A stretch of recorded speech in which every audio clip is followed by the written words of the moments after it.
মুহূর্তে আমরা আরো দেখে নেব আমাদের কপি গাছের বয়স হচ্ছে এখন 18 থেকে 20 দিন। গাছগুলো প্রায় 5-7টা করে পাতা তুলে ফেলেছে, নতুন গজিয়ে গেছে। এই মাটি তোলার পর ঠিক এতটাই বিউটিফুল লাগছে।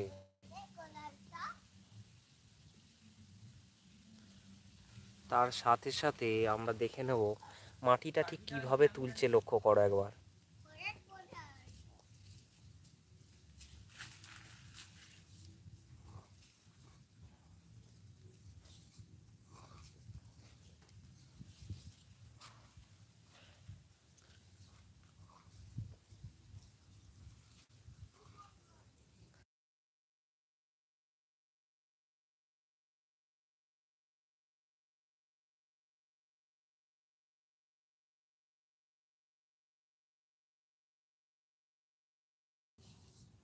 একদম এইভাবে জমির মাটিগুলোকে জাওয়াল জাওনা যেটা বলা হয়, এই রকম জাওনা শুধু দুটো চাষের মধ্যেই তোমরা দেখতে পাবে।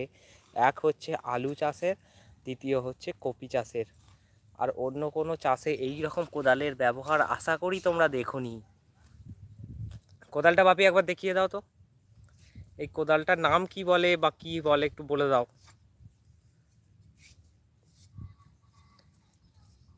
এই যে কোদালটার নাম হচ্ছে পার্সি কোদাল। পার্সি কোদাল। এটা দেখতে অনেকটাই ন্যারো, জাস্ট কত আঙুল চওড়া দেখি? 4 আঙুল চওড়া মাত্র। এই কোদাল দিয়ে শুধুমাত্র এই কপি গাছের জন্যই কাজ হয়ে থাকে। এর আগের দিন আমরা দেখিয়েছিলাম যে এই জমিতে পুরো সার দিয়ে মাটিটাকে কুপিয়ে এতটা নরম ভসভসে করে দেওয়া হয়েছে, একদম নরম ভসভসে করে দেওয়া হয়েছে। এইটা করার পর আজকে চালু হয়ে গেছে আমাদের, দেখো এদিক থেকে ডাড়া তোলা বলতে জল জাওনা করা।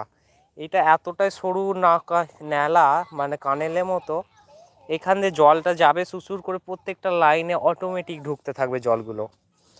এই জাওনা শুধু তোমরা দেখতে পাও কপি চাষ আর আলু চাষে।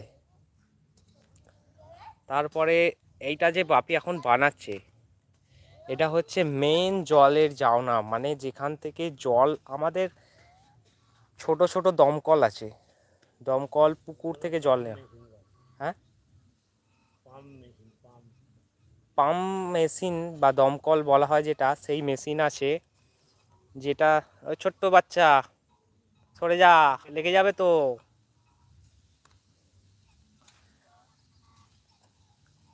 এই পাম্প মেশিনের মধ্যে দিয়ে চালিয়ে আমরা পাইপ লাগিয়ে জল এক জায়গায় ফেলবো, আর এই লাইন দিয়ে সোজা জলটা এসে এখান থেকে ঢুকে যাবে এক একটা গ্রুপে। এখানে এক একটা গ্রুপে কপি গাছ বসানো আছে, দেখো কিভাবে বসিয়েছে।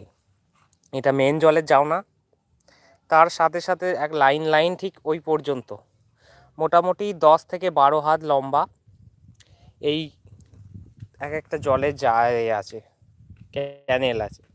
এখান থেকে জল ঢুকবে, সব প্রত্যেকটা ভর্তি হয়ে যাবে, তখন এখান থেকে আবার লক করে দেবে। এদিকটা হয়ে গেল, তারপর আরও আগে যাবে এদিকেও সেম সেরকম এক একটা গ্রুপে এই কপি গাছগুলো বসানো আছে।